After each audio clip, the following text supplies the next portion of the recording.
Hi, I'm Yinka, and this is The Hurt Locker, a podcast where we open a door into men's mental health. Come and go.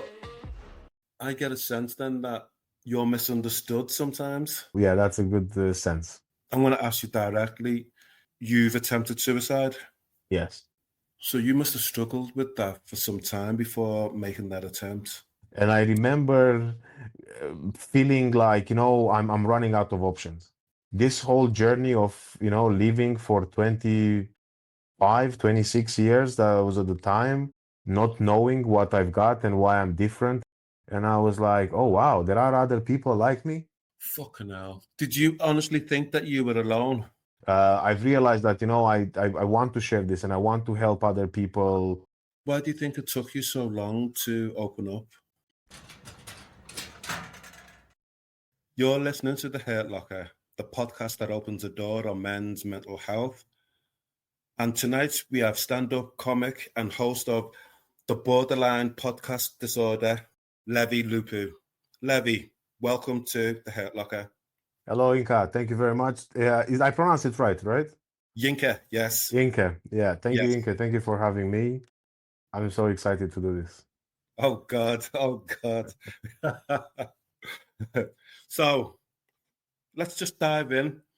You've got a podcast there, the Borderline Podcast Disorder. Tell me a little bit about that. In fact, before that, tell me a little bit about who was Levy Lupu.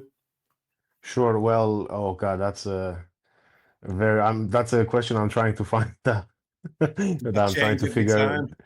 Yeah, I try to figure out myself, but no, in a less philosophical way. Well, I'm a Romanian stand-up comedian. I've lived in the UK for 13 years. I lived in Manchester for 10 of these 13 years, and then I moved to London. Yeah, basically, I live in London. I try to make a living out of comedy, but I'm also I study. I do a degree in a bachelor's in engineering. And who am I? Yeah, I think I'd like to think I'm a funny, guy, but I'm also I've learned a lot about myself in the last few years, and I want to also kind of, try and help other people. I think many times in the past I felt very lonely, and I'm also quite loud because I want to reach out to some people and see if anyone feels like they can relate to me, then yeah, they're not alone. So that's who I am. I think I'm just this ray of joy and happiness. Okay. So, Allegedly, sorry. allegedly, 13 years you've been inside in the UK, making it sound like a prison sentence or something, It What attracted you to Britain in the first place? it wasn't a question of attraction. It was the fact that my parents got separated not long before, and also thanks to my dad's not so sound financial decisions, we were in a bit of a pickle back home, and I thought I need to make some money and help out the family. And then I knew someone who I thought that would help me get a job in Manchester, and that's why I came. And then I thought I would only come for 3, 4 months, but then it all turned out to be a bit of a lie, and I was too ashamed to go back home with nothing. So I ended up staying here for 13 years. You must have been angry at this person.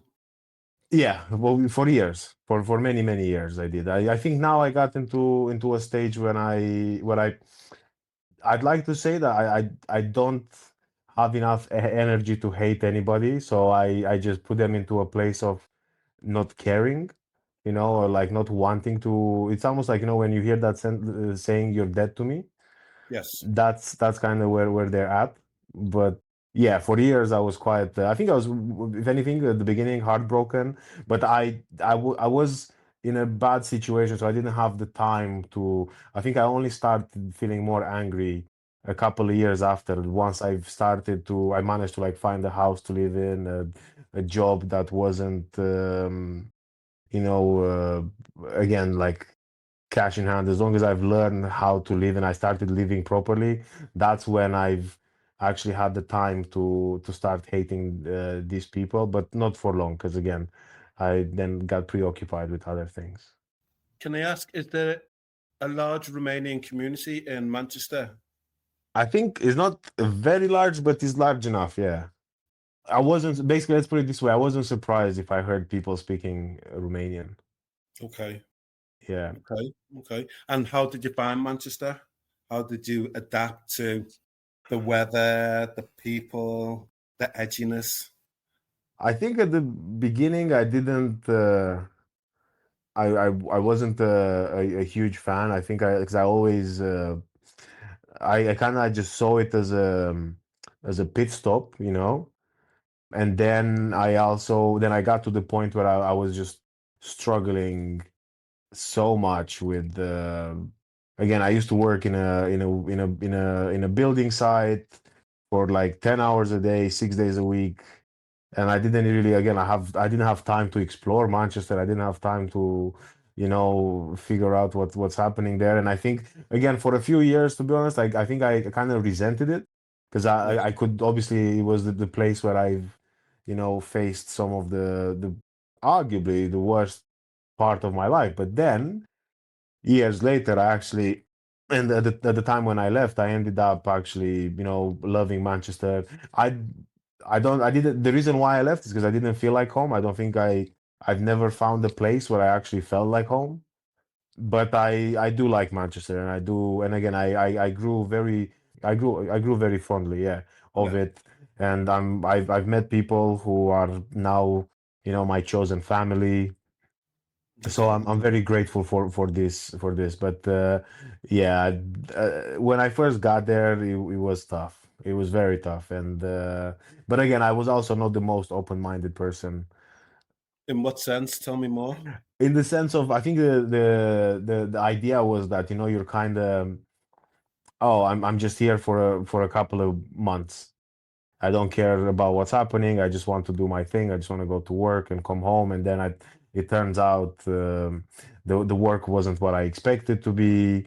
Like, I didn't come in the respects of, oh, I'm moving to a different country, and now I have to kind of like, try to adapt to the life there. Yeah, In that respect. yeah. How was it for you in terms of the diversity of the city? Because Romania is not necessarily seen as a multicultural No, country. yeah, I mean, you're right to say that. It's not. I feel like it it was interesting. It's actually quite interesting because, again, but I've only discovered it maybe 2 or 3 years living in Manchester, after living in Manchester. Because, again, at the beginning, I was in this sort of bubble where it was all, work, Yeah, work, work, work. That's it. And then all I could think of was, hopefully I'll be able to raise enough money to go home for a few weeks, and then I'd come back and start working again.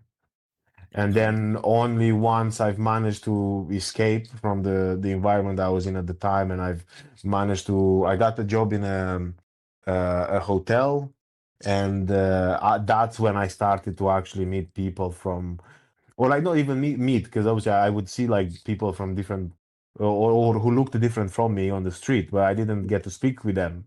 Yeah, While now I've actually got to meet those people, and it was quite nice. And I'd like to say, or I'd like to think I'm quite a curious person. okay, So okay.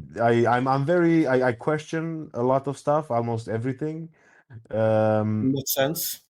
every sense, like spiritual and political and everything. I like I like to yeah, to just to question stuff, basically, and be like, oh, why wh- how does one think? How does one form their own thoughts? How does one form their beliefs? Stuff like that. If I'm not mistaken, you would have been living post Ceausescu era. Correct. Am I I correct? was, Yes. you are. I think I was born 8 years after the revolution. Okay. And Yeah. so, but there must have been embers of the old ways that you were still ensconced in as the country's coming out of not well. I think effectively what I'm asking is the new Romania post Ceausescu actually a new Romania? I hope so. You know, we definitely hope so. I think this is, well, you see, this is one of the things why I've never, or like I don't feel like I have a huge sense of belonging when I go back home either. Just because I've always, like, ever since I was a kid, I questioned my teachers. I questioned, although I'm not Christian, I grew up in a Christian community, and I got kicked out of the choir when I was a kid, What did you do? and I basically, we have, there is the biggest church, or like the oldest church in Bukovina, and you know, those churches in Romania, they have those like big bells, and you have to ring the bell to announce that, again, it's like the call for prayer, and sometimes during the Yeah. prayer, and basically to get up to the bell, it was like hundreds of steps. It was a trek, and they told me, "Oh, you gotta go and do it." And again, I was always a chubby kid, you know, and it was painful. So anyway, I got up there, and now the prayers take like 4 hours, you know, the ceremony, the Sunday, how do you call it? The mass? Yes. Yeah. And then they were like, "Oh, you gotta stay there for the entire time, and you've got to ring the bell, you know, whenever you hear those tunes, basically." And I went there, and obviously, after 20 minutes, I got bored, so I just started randomly hitting the bell, and then yeah, and then one of the junior priests ended up like running up the stairs, coming up. He said some words that I wouldn't expect a priest to say, I can tell you I that. bet. I bet.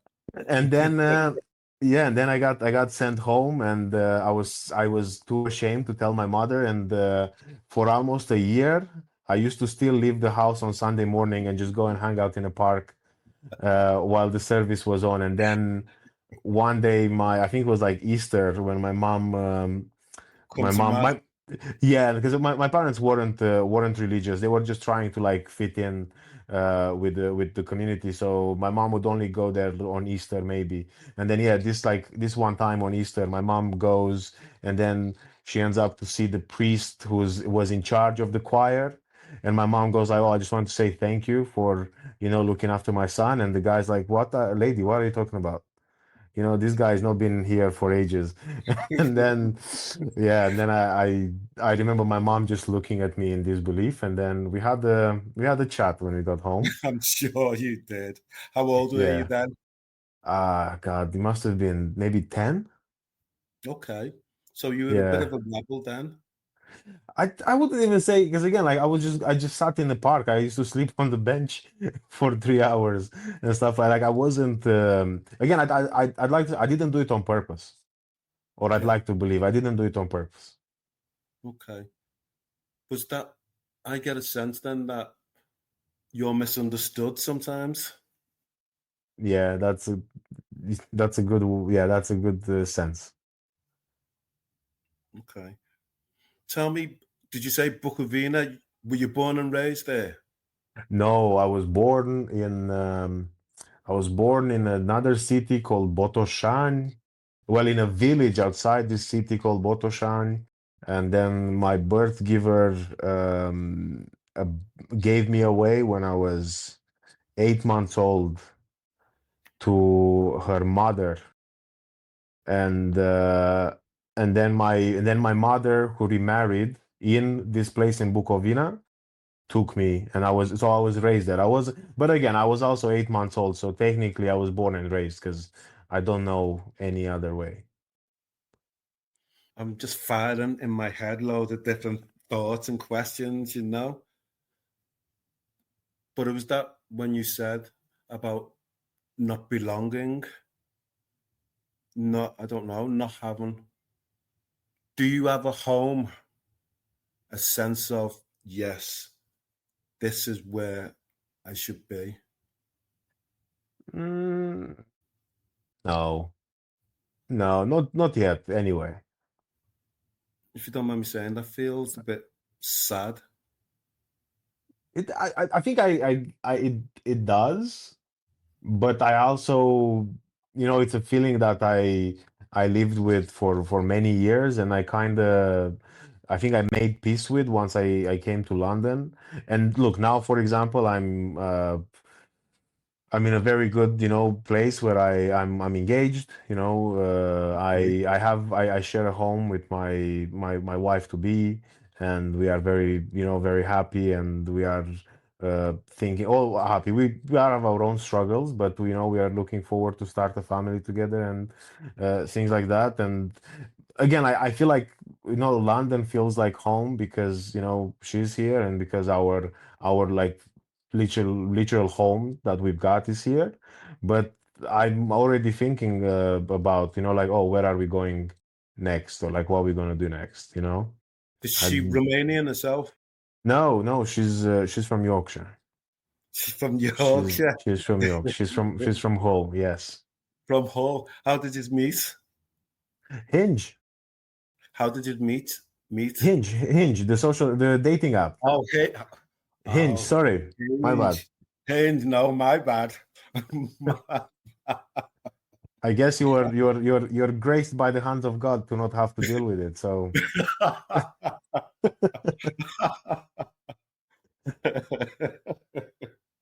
That's funny.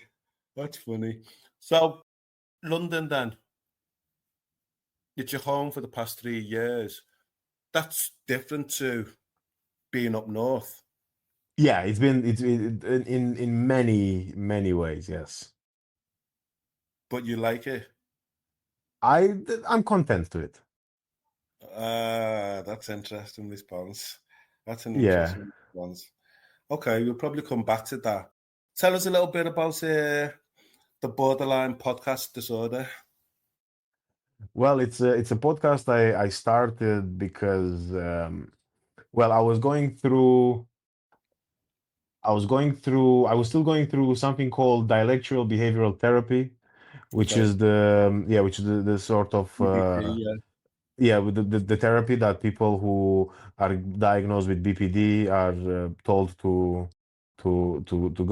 do. And it was quite draining. It was a lot. But then I remember struggling between my day job at the time, and then having to, because I was doing it as an inpatient in a hospital, so I had to check in the morning, check out in the evening, Okay. sort of thing, and then trying to gig as well to like keep my very short career anyway, still relevant. And it was quite hard. And then I've noticed that because it's mental health. It was, or again, not even just mental health, but just this whole journey of living for 26 years that I was at the time, not knowing what I've got and why I'm different, and why I sometimes dread the idea of living and things as such happen. I thought, someone there or not must, but might feel the same. And then I remember while we were doing the DBT, there was one of the lessons. It was about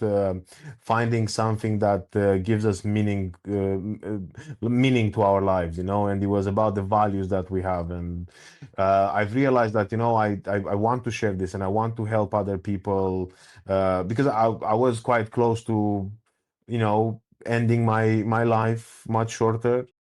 I'm sure we'll have a disclaimer for this, but yeah. So because of that, I felt like, if I could help even one person to stick around and to try and like live not even a good life, just to live, just to let them push through whatever happens, then we should do it. And I felt like, as a comedian, and especially as a new comedian, and because it was so new to me, everything of getting diagnosed, starting to understand my feelings and taking everything in, I couldn't write jokes about it. And even now, I don't really talk about BPD in my set. But I thought there must be I still want to make a way of being able to talk about mental health with people who would be willing to listen. And this is why basically I started the podcast, because I thought, I'll use the podcast as this sort of, that's my way, and that's me living by my values, that's me trying to help others Okay. and live in a more meaningful way while I can still do what I love, which is comedy.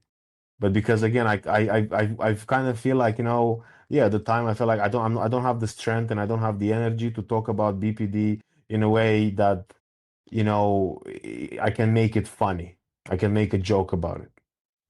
At Okay. least not yet. I found that, for example, I can make jokes about my parents who are not alive anymore because I've kind of, I made peace with it. Yeah.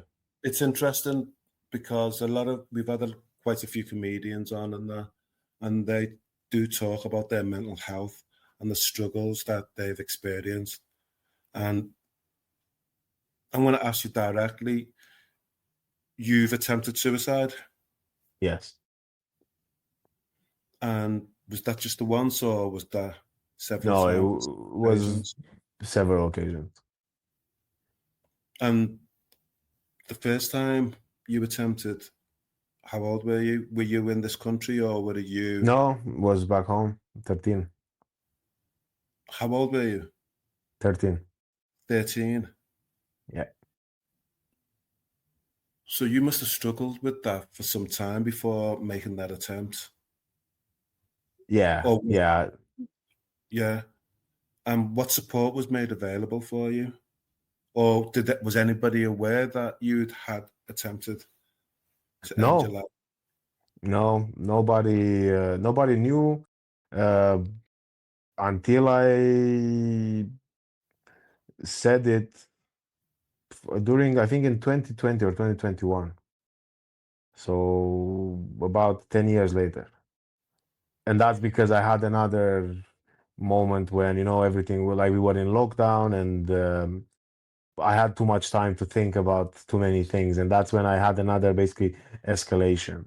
And that's when, but even then, actually, I only opened up to, I think, one or two friends of mine, and then even to the therapist I was speaking with the first, I didn't tell them about my thoughts until 2 years ago when I got, and soon after I got a diagnosis for BPD. But no, when I was 13, there was no one to talk to. Why do you think it took you so long to open up? Because it was, sorry to laugh, because I find this quite that's my way of coping, I No, guess. it's okay. Yeah. But yeah, I'm laughing because of what I'm about to say. It's just that I've always, I basically I thought that, everybody has bad days. It's just that my bad You day kept on, yeah, but my bad days kept on being like every single day do. was a Okay. bad day. And Okay. then but then I also thought that, I was scared because my idea of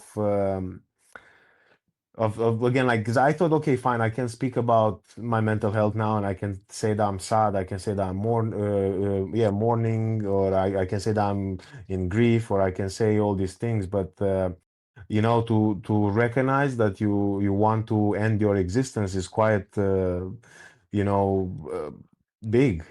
And I was scared because of all the times that I heard of other people opening up about it. It ended, or at least in the cases that I've seen, it ended up with people having to be put in hospitals or having to be put under, like suicide watch and stuff like this. And weirdly enough, I didn't want to cause that sort of, you know, to me, it felt like I don't want to cause any harm to anybody else around me. Can I ask you a question then? Did you feel as Yeah. if you would be a burden if you opened up to people? Yeah, of course. Because, even if you say, oh, don't worry about it, you will worry about it. Of course, of course. But why would you assume that you would be a burden to other people if people around you, your friends, cared and loved you? Again, it was the idea of, well, it was the idea of, uh, everyone's going through, We all go everyone's got through their own shit. struggles. Yeah. And Yeah. then to add my struggles on top of someone else's struggles, again, Well, and I'm not saying that's how I feel now. That's how I yeah. felt at the time. You Yeah. know, that was the sort of, again, to me, I remember vaguely some conversation, or sometimes when I tried to kind of, raise this, and then the answer that I would get back is that, yeah, again, everyone's got bad days. Just wait until tomorrow, you'll feel better. And then I wake up tomorrow and I'm like, You don't feel better. I'm not feeling better. I dread it as much as I dreaded yesterday. At the time when you were going through that, and when you opened up to your mates, did you use the word suicide? No, again, not again. I think only. Sorry, I keep saying again, but basically, to only to one person, I've actually said something like, "Oh, I tried to end my life," and then it was like, basically, it was my former housemate. So whilst I was planning, you know, the way to go, we were one wall away from each other, and he had no idea, and we lived together for years. And then when I told him over the phone, because now he was living in a different country, he was like, "Yeah, I did not know that." And then I didn't tell anybody else because I was scared to. And I also like I used to speak with my mom every day, and I kind of I wanted to tell her, but I was just scared that it would it would upset her even more. She was going through something at the time as well, and I was just like, I can't do this. And then unfortunately, we lost my mom, and then I was like, well, this is definitely not the time to tell anyone in my family about this, because it's too early. And then but then I also kind of got to the point where I've realized that I think it's pretty much, I sometimes I don't want to share. Obviously, you don't want to share it with everybody. There are only certain people you want to talk to. and Understand. um and then, yeah, by that time, again, now we're talking about 3, 4 years ago, when I've already started getting a better understanding. But still, again, I was scared to tell a professional until 2 years ago, because I thought I'm gonna get locked up. That's being You were me being you were genuine. you fearful of being sectioned, Yeah. but that's not And always again, the case. no, of course it's not. But again, that's in here. It's to I must say that it was also partly my understanding and my me not doing any sort of meaningful research on like what could happen, and also I feel like at the time, I remember once when I searched something on Google, and the first page was like, hey, you need to call 911, and I was like, oh my God, they know. and and and that was it. Yeah, and I thought, oh, I gotta, because even then it says that, if you're gonna be a danger to yourself, you've got to be. He said, oh, you have to get someone to stay with you and be with you, and I was like, oh my God, this is the last thing that I need, right now. So yeah, that was it. And then uh, only 2 or 3 years ago, before I got diagnosed with BPD. Although I was already doing therapy, I was doing CBT, and I was doing other things. I had an incident when I uh, wanted to, to end my life, and that's when I thought, this is weird, because now I'm technically, I should be happy. I met my partner, we were living together, everything it was good, and then I still feel miserable. I still feel like I don't want to be here. And that's when I decided that I need to. I almost, because again, actually felt like, if now I can't be happy, like if now I can't, I don't have any. Then when? Okay. What led you on the path to receiving the diagnosis in the first place? Well, that one of the things that led me on the path was coming, like recognizing that I have had the suicidal ideations, and I have constant suicidal ideations, because that's one of the treats of BPD. Then again, the other one was the mood disorder, because it was too infrequent. It was happening too often, Okay. and at first they thought it was bipolar, but because the frequency of the mood change wasn't lasting as long as the bipolar would, then that basically put me in the, because I remember I did a questionnaire and I did some tests with my doctor, my psychiatrist, yeah, my psychiatrist at the time, And then he was like, look, in here it's you score very high for bipolar, but I actually believe that is more looking more like borderline personality disorder. So I would like to basically talk to you a bit more before I give my final assessment. And then 1 or 2 weeks later, I got diagnosed with BPD instead. Okay. How much time did you spend with your psychiatrist overall? Before the diagnosis, Yes. I want to say maybe 5, 6 hours. Okay. Okay. Yeah, yeah, five. I think 5 or 6 sessions of 1 hour. Okay. And were those hours uncomfortable, or did you get a sense that they understood, or they I were probing in the right ways for you? I think so. At the time, I didn't really think about that much Mm. because I feel like at the time I just turned 20. Anyway, it was like I think the first time I saw the this doctor, it was actually my birthday. And I remember feeling like, I'm running out of options. So I almost like my thought, it wasn't even I think at that moment I got to the point where I was like, I'm just gonna be honest with this guy. I'm just gonna tell him precisely, like whatever he asks me, I'm just gonna answer exactly how I feel. And I'm not gonna try to like beat around the bushes because Okay.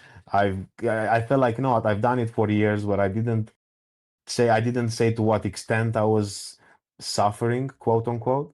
Yes. Well, actually, yeah, without the quoting, just the suffering. Yes. So now I'm just going to be as honest as possible because I feel like I need a solution. Did you feel time was running out for you?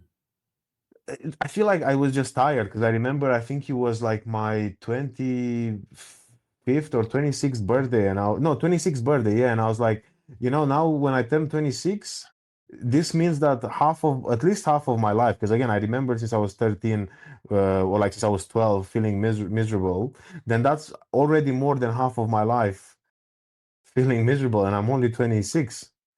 So Yes. I can't. So again, I didn't feel in the sense of, oh, I need the help because I might, again, do something that I'm going to regret. It was more the case of, I'm just so tired of this. I hear you. I hear you. Again, loads of questions. Just when you received your diagnosis, how was that for you? How did you feel? Um, good, good, because it was like, at least I got an answer. Although actually, I was also a little bit annoyed Go on. for not being diagnosed with bipolar disorder, because at least with that, it showed that if you're um basically like being like medicated, and if you're again careful with your medication and you look after yourself, then you can manage it much better. While with the borderline, it's kind of, you just have to learn to live with it. Okay. So that was the annoying, generally, that was the annoying part when I was like, no, because it's kind of like I'd much rather have something that I know that if I take this pill, or if I know that if I do this thing, is gonna keep it under control. Okay. While now it's almost like I find out that I have like a wild horse. Interesting. And then I remember something the therapist that I was doing DBT with said, which is about how, now it's the case of, putting yourself in charge again. And it's kind of like, again, I got BPD. I could use it as an excuse, or I could use it as like, hey, like I'm just gonna do something reckless, which I used to do. I struggle with gambling addiction. I had the drinking addiction. I've done loads of, again, I had loads of, I've been reckless a lot of times. But I Yes. almost felt like, you know what, now it's kind of like, now I can put my finger on it. Now I know what it is, or at least it's got a name. I can read more about it. I can understand it, and I can try and control it better. And what adjustments have you made over time?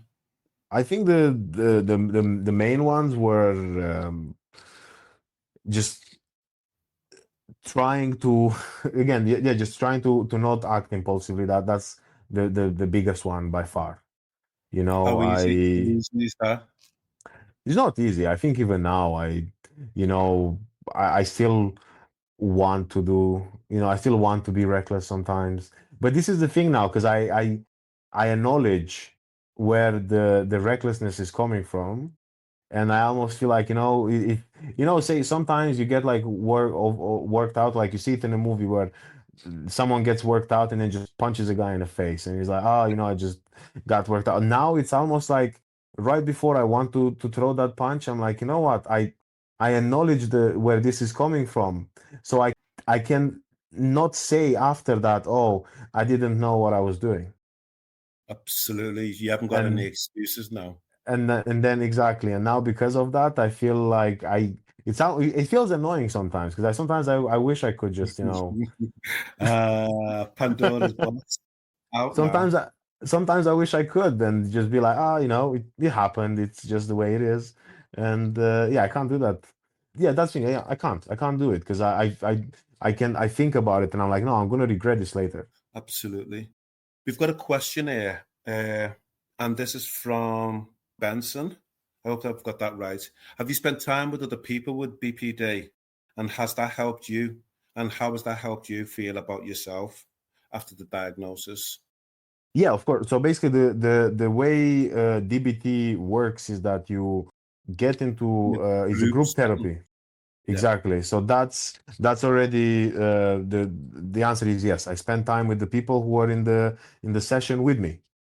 Now, the thing is, before I got the diagnosis, I didn't actually know anyone who had BPD, or at least who said that they had it, or who knew that they had it. And then when I remember the first day when I walked into the hospital and I signed up on the sheet, and then I go in the room, I leave my backpack, and then I go in this room, and then I see the chairs start filling up. And I was like, oh wow, there are other people like me. Fucking hell. Did you honestly think that you were alone? No, but I just didn't expect. I thought it's gonna be like two, three people tops, you know? And then it was like eight or nine. Again, it wasn't that many. Like, but just the fact that it was this like small office, and then it started being, and then with two therapists in there, we were, over 10 people. And then I was like, oh wow, there is. And then I remember being quite quiet at the beginning, and just being like, hi, hello, my name is Levy, and then as we started going through the sessions, and it wasn't even on that day, I'm talking about the weeks to come. Yes. People would actually start and express their feelings, or like give examples of something that happened in their lives, and I'm like, oh my god, this happened to me. And you're like, oh, because in my head, up until then, it was like, I'm the only one who knows this. Like, I'm the only one who understands this.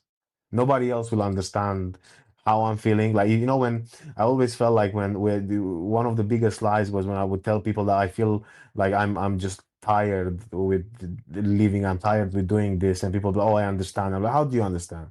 How Absolutely. can you understand? And then now I was like, oh my God, actually those people understand. Or like, again, they are more genuine when they say that they understand, because they've been there.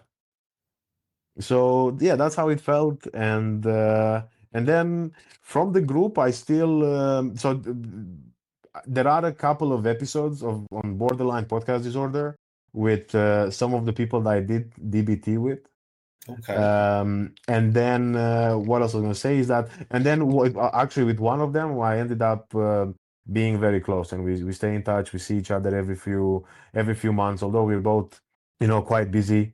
But yeah, we've built up quite a big friendship. And but again, with almost, I think I at least stay in touch to a certain extent with almost. Oh no, actually, and even another person. This a woman that we was in the group with us. I'm actually she's a very good friend of mine now. We're catching up on Friday. We're gonna hang out. Okay, cool. Thank you. Yeah. Thank you. We have another question here from Bethany, and she asks, when you feel isolated, what do you do? What works for you? When I feel isolated, oof, I think, okay. So I do usually this thing called it's called check the facts. it's a DBT skill. Go on, Uh, talk to me about that. it's basically what I mean by it is because okay, just to give a bit of like a backstory. So I actually find that I enjoy my own company most of the time. Yes. However, in the moments when I actually feel like I'm being, so the moments when I feel isolated, and again, it's almost like not because I choose to, I often my mind often goes to like, the reason why I'm isolated is because probably like my partner is gonna leave me tomorrow, and my friends are gonna leave me, and my everybody's gonna leave me, and Critical that's why I feel voice. isolated. So Critical voice. then exactly. So then what I do is I use a skill called check the facts where it's basically trying to find facts on those assumptions. It's like say, oh, my partner is going to leave me, and I'm like, she didn't tell me that she's going to leave me.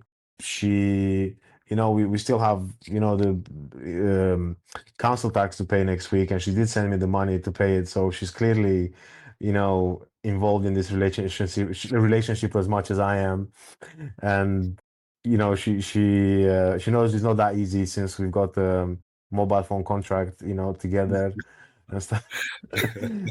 Obviously now I'm taking it to an extreme, but that's pretty much how it is. It's kind of like, like did she say anything like, or like if it's say, oh, I'm thinking, oh, I'm gonna lose my job. What makes me think that I'm gonna lose my job? Or oh, I'm not gonna be able to do comedy, or like, oh, this show is gonna get canceled, or that's gonna happen, or even sometimes I'm like, oh, I've got to leave this country. I gotta fly away. I gotta whatever. And I'm like, what is it what's factual, like what facts do I have to back this?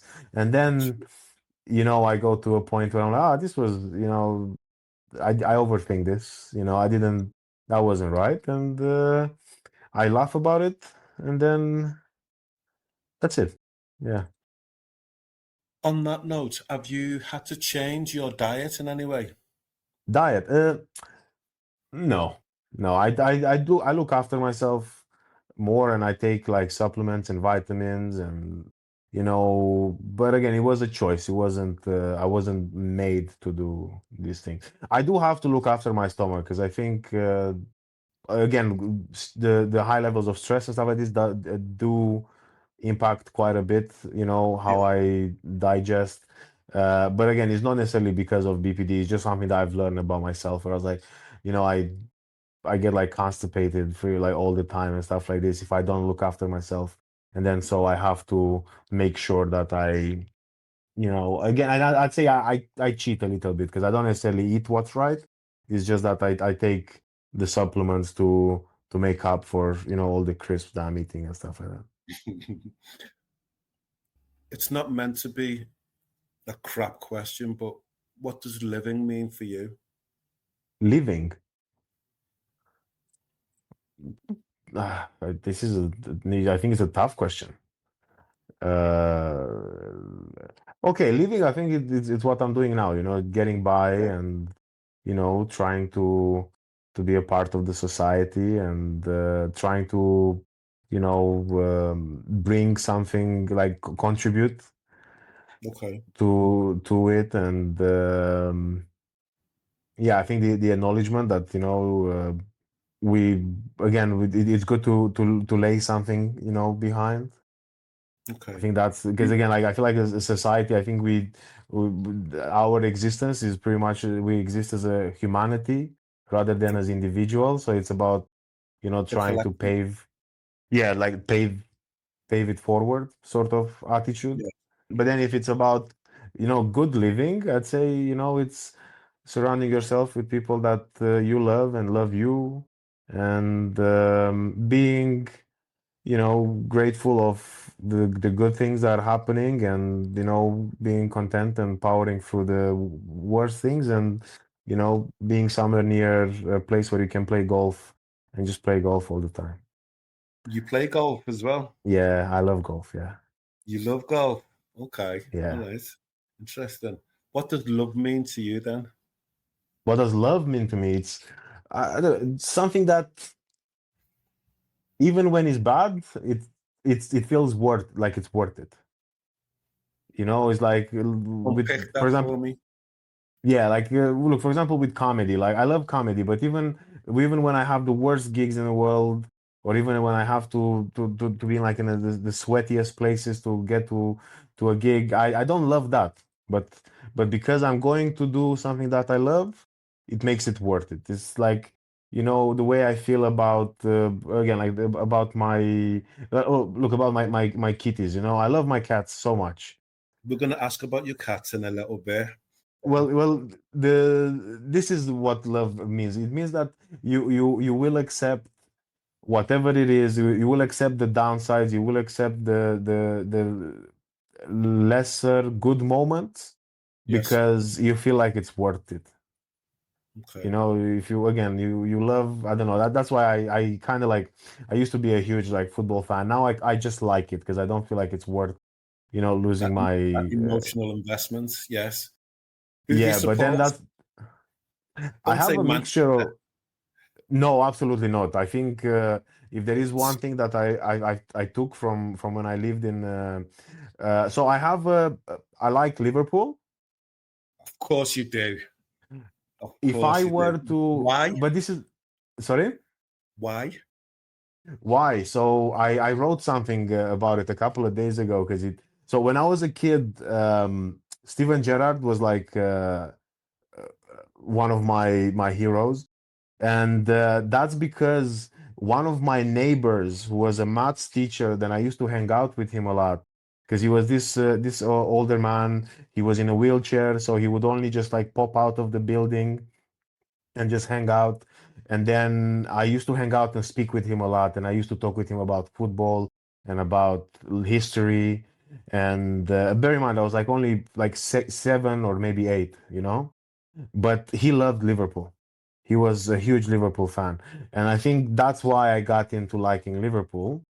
Now I would say the club that I actually love, it's AS Roma. It's my favorite club. I have it tattooed. I have tattoos about it on my body. I am a sucker for it. If I were to choose, I'd get married on the Olimpico. You know, um, Tim can arrange that for you. Fingers crossed. I would love for that to happen. But you see, the thing is, also I like to pick teams based on their history or based on their again, like something about the city. Like for example, again in Romania, I support a club called Rapid Bucharest because of their history. Yes. Then I support in Germany. I support Werder Bremen because again I like their history and I like actually their uh, pro Jewishness historically. And I also someone that I looked up to who was a Werder Bremen fan. So when they passed away, I decided to support Werder Bremen so that they don't lose a fan, in some way. Uh, Again, yeah, that's how I pick up teams basically. Tim said, how come you don't support Spurs? They've had many Romanian players, Dragusin, Churches, Dimitrescu, yeah? I mean, this is the thing. They everyone kind of like thinks that you got to do it because like I have Jewish heritage. I'm Romanian. It's everything is there. I should be Spurs through and through. It's just because I didn't one before I first came to England. I don't even think that I knew Spurs was in London. Okay. And then two again is the fact that I got so like sucked into again supporting.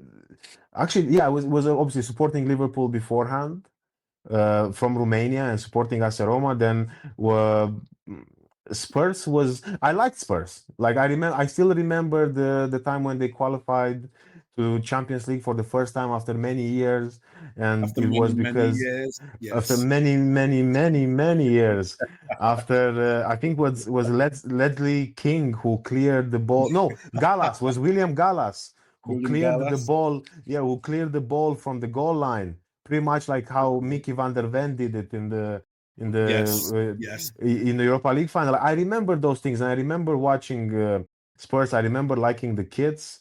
I don't know. I just never like again I respect it. I like it. I'm happy when they win in certain occasions, Okay. like in the Europa League final I was buzzing for them. I was But I don't know. It's just never been something like that. Yeah, he was just never on my watch, basically. Yeah, yeah. A question from Peter. You have answered it in part, but I'm going to add, how do you juggle everything? BPD, your comedy, your podcast, your engineering degree, and life. And it's interesting on that engineering degree. Is that something for the future? Or is that that's an interest for you?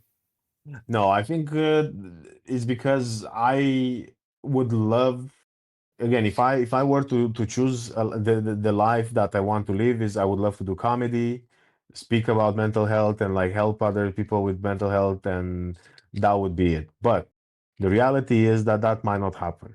And I felt like, because I want to start a family with my partner, I do need to have something more solid that can actually allow me to, even if I work part-time, to still be able to get some sort of income that would protect us as a family. So this is the reason why I start. And then again, engineering, it's something that I'm passionate about, and I feel like it's something that it's mechanical engineering as well. It's not software or anything like that.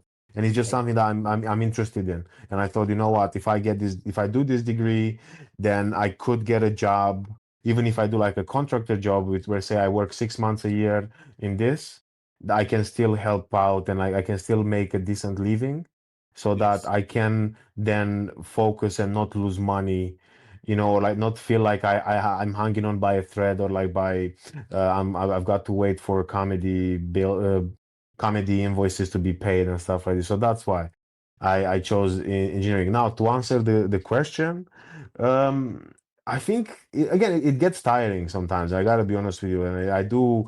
I get. I've struggled with burnout pretty much, again, I think since I was 13, you know. Ooh, yes. But now, at least for the time being, I feel like it's different. I look forward to stuff much more. Look, I look forward to the discussions that I have on the podcast, whether I have guests on, or whether I'm a guest. And I genuinely, I'm so excited. I was so excited to be a part of this. I was like looking forward to do this. Although I've recorded 2 episodes for my own podcast today. Okay. You I'm must be still, exhausted. but still, I was looking forward to do this. I'm You, looking forward to visiting a friend of mine gallery tomorrow. I'm looking forward to getting married. I need money to get married. absolutely. I'm looking forward to have children. Again, it's not a cheap business. No, it's not. It feels like you're speeding ahead. You're making up for lost time. I wouldn't say that. I can see why. I don't think I'm just making up the lost time. I think there is only one thing that I'm making up the lost time with, and that's the embracing the Judaism, and going to shul and starting celebrating the holidays and stuff like this. Because I didn't get to do that when I was a child, because I didn't even know about my family's heritage. That's the only bit where I feel like I'm actually rushing through time, and I'm reading a lot, and I'm trying to catch up, and I'm trying to get up to speed. But besides of that, I just think that I don't know, in one hand, to be honest, I feel like I'm leaving. Can you read the Torah? No, no, I mean barely, barely, Okay.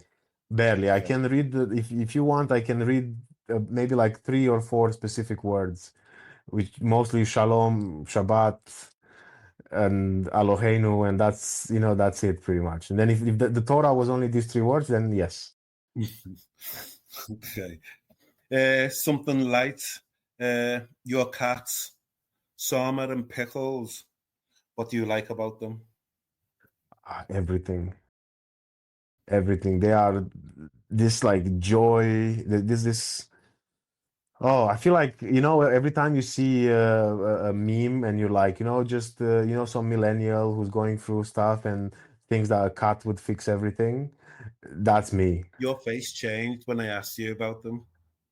because I love them. Because I look, I have bad days at work, and I guess I still have a part-time, like a day job. I have bad days at the uni. I can have bad gigs, even good gigs, and I'm just tired. And then I know that, when I go home, although they don't cuddle that much, I think they are quite anxious cats. I think they inherited from me.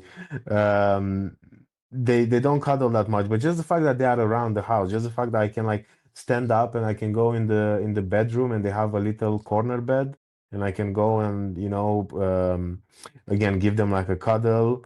Uh, it's wonderful, and I think they kind of, I don't know, they genuinely they bring a lot of, sometimes I lose a lot of faith in humanity as a whole. I lose a lot of faith in many things, and then it's quite weird that I have to look at two little kitties, and then I'm like, you know what, I'll power through. You know, What did they look I'll like? well, one of them is completely black, and then the Okay. other one it's a tuxedo cat. Tuxedo. Okay. So it's like black and white. So, and then she looks like, basically she looks like she's wearing a tuxedo. And yeah, the pickle is the one that's fully black. And I think if she could, she would kill me. I'm being very honest. But Sarma, I try to do this joke where I'm like, you know, if they were to be police officers, pickle would commit police brutality. The bad cop, yes. Yeah, Good cop. but Sarma would be the one that would like shoot herself by accident. 'Cause she doesn't, you know, she's cute, she's beautiful, but she doesn't have much going on, you know, up there. And yeah, she keeps falling out of bed, she keeps doing all these like silly, she falls out of tables. I think she doesn't know where things end uh sometimes. And yes, that's how I would like, I try to describe them. But yeah, that's what I love about them. I just love them, you know. And it's although sometimes I realize now that I get quite anxious, that I feel like, oh my God, because they turned one a couple of weeks ago, and I was like, I've only got 14 years left. I was going to ask you that question. How old were they? Yeah, they just turned one. We rescued them from like the litter, so they were babies. They were only a few weeks, no, a few months old when we got them, and then we brought them home. First it was Pickle, and then the person who basically we took Pickle from told us that the person who was meant to go and pick up Sarma didn't basically like bailed on them, and they asked whether we'd consider taking Sarma as well. And honestly, it was one of the best decisions we've ever made. Nice. Yeah, because even when we're not at home, we don't have to worry about them. Although I turn on the camera sometimes and I just watch them, which is a very sane thing to do as a, you know, 28-year-old. That's a very 21st century thing to do as well, isn't it? Yeah, Very just 21st century. Yes. that's it. Just being on the Elizabeth line and being like, oh, I'm so grateful that there is Wi-Fi in this train, so I can watch my cats. You've got good energy about you. I like that. Thank you. Thank you. Definitely, you've got good energy. You've probably heard this. Who's the most important person in your life? Oof. That's tough. I think all together, You can only pick one person. dead or alive. You can only pick one person. Yeah, but dead or alive. Like, does it matter? Does it have to be alive or? It's up to you. Oh, okay. Well, I got to say my mom. Okay. Yeah. And I'm going to be respectful of that. But typically, I would say it's you because you're the expert of you. And only by attending to your needs first and foremost can you be fully there for all the people whom you love and care for. And imagine this. Imagine if you took care of business for you. Imagine how much more textured and richer and layered that love and care would be for those who are important in your life. You're you're right. Yeah, I think about it sometimes, but not but I just think about it sometimes, and I wholeheartedly agree with what you said.